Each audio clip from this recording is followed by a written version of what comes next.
So hello and welcome back to another video. তো শাকিব খানের upcoming ছবি বরবাদ, এখানে যিশু ভার্সেস শাকিব খান, এই বিষয়টা আমরা দেখতে পেতে চলেছি। তো কেমন হবে এই বিষয়বস্তুটা তোমাদেরকে বলে রাখি। মূলত তোমরা বরবাদের হালকা ঝলক দেখেছো, যেখানে তারা কি করছে। তারা কিন্তু প্রত্যেকটা ক্যারেক্টার পোস্টার থেকে শুরু করে, ক্যারেক্টার টিজার থেকে শুরু করে শুধুমাত্র তারা শাকিব খানকে নয়, প্রত্যেকটা ক্যারেক্টারকে কিন্তু প্রাধান্য দেওয়ার চেষ্টা করছে। এটা যদি তোমরা ফলো করে দেখো, বরবাদের প্রথম টিজারটা সেটা কিন্তু শাকিব খান ওরিয়েন্টেড করা থাকলেও যিশু সেনগুপ্তর ক্যারেক্টারটাকেও কিন্তু প্রাধান্যতা দেওয়া হয়েছিল, এবং ইদিকার ক্যারেক্টারটাকেও কিন্তু সমানভাবে প্রাধান্যতা দেওয়া হয়েছিল, যে এই ক্যারেক্টারগুলোর ইম্পর্টেন্সটা কি।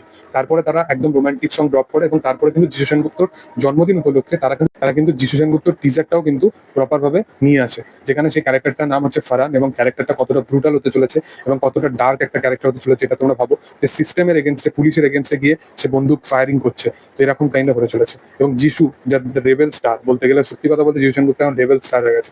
মেগা স্টার ভার্সেস রেবেল স্টারের ব্যাপার হবে। কেন বলছি রেবেল স্টার? আজকের দিনে দাঁড়িয়ে বাংলা ইন্ডাস্ট্রিতে যিশু সেনগুপ্ত প্রপার একদম ভালোবাসা পেত না, আজকে সে তোর ঝড়ি করে কিন্তু সে একটা মানে রমরমিয়ে কাজ করে যাচ্ছে। এবং বাংলা ইন্ডাস্ট্রির সব বড় বড় প্রজেক্টের একটাই কমন নাম, সেটা হচ্ছে যিশু সেনগুপ্ত। এর পিছনে রিজনটা হচ্ছে, যিশু সেনগুপ্ত যখন বাংলায় কাজ পেত না, তখন কিন্তু যারা অন্যান্য ইন্ডাস্ট্রিতে, মানে অন্যান্য বলিউড থেকে শুরু করে অন্য অন্য কাজেতে যিশু সেনগুপ্ত কিন্তু নিজেকে এক্সপ্লোর করতে লাগলো। বার্ফির মতো জায়গায় সেখানে আমরা তাকে কাজ করতে দেখেছিলাম, একটা সাইড ক্যারেক্টারে, এরকম অনেক এরকম ছোট ছোট চরিত্র তাকে দেখি।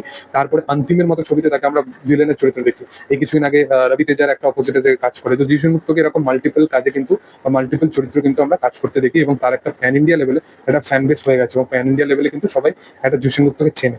সেখানে এসে সেই মানুষটা এখানের মানে একটা কম বাজেটের সিনেমাগুলোকে সে যেভাবে সাপোর্ট করছে, এখানে বোঝা যাচ্ছে যে এই সিনেমাটা যিশু আছে মানে একটা হাইপ অবশ্যই, ক্রেজ একটা বাড়বে, যেটা খাদানের ক্ষেত্রে সচরাচর হয়েছে। খাদানা যে 20 কোটি টাকা কালেকশন করেছে, এবং যিশু সেনগুপ্ত সেখানে ভিলেনের চরিত্র কিরকম ক্যারেক্টার প্লে করেছিল, যারা খাদান দেখেছে তারা অলরেডি জানে। এবং এই সামথিং জিনিসটাও কিন্তু, সামথিং ডিফারেন্ট জিনিসটাও কিন্তু বরবাদের ক্ষেত্রে হতে চলেছে, এবং মির্জা 2 এর ক্ষেত্রে হতে চলেছে। অঙ্কুশ কিন্তু এমনি এমনি বলেনি যে মির্জা 2 কিন্তু অনেক বড় সিনেমা হতে চলেছে, তার পিছনে রিজনটা হচ্ছে এটাই। তো যিশু সেনগুপ্তকে নিয়ে এরকম ভাবে মেকার্সরা ভাবছে, বা বাংলা ইন্ডাস্ট্রির প্রত্যেকটা প্রডিউসারের কতটা ভাবনা চিন্তা, সেটা তোমরা জানো। এবং মেহেদী হাসান এই কথাটা নিজে জানিয়েছে, যিশু সেনগুপ্ত ভার্সেস শাকিব খান, এই বিষয়টা জেনেই মানে আমি বিশালভাবে ভাগ্যবান যে তারা দুজন আমার ছবিতে একসাথে কাজ করছে। তো এটা একটা বিশাল বড় ব্যাপার। তো ফাইনালি এরকম সামথিং কিছু হতে চলেছে। আমি তো বিশালভাবে এক্সাইটেড এই দুটো ডার্ক ক্যারেক্টারকে একসাথে দেখার জন্য।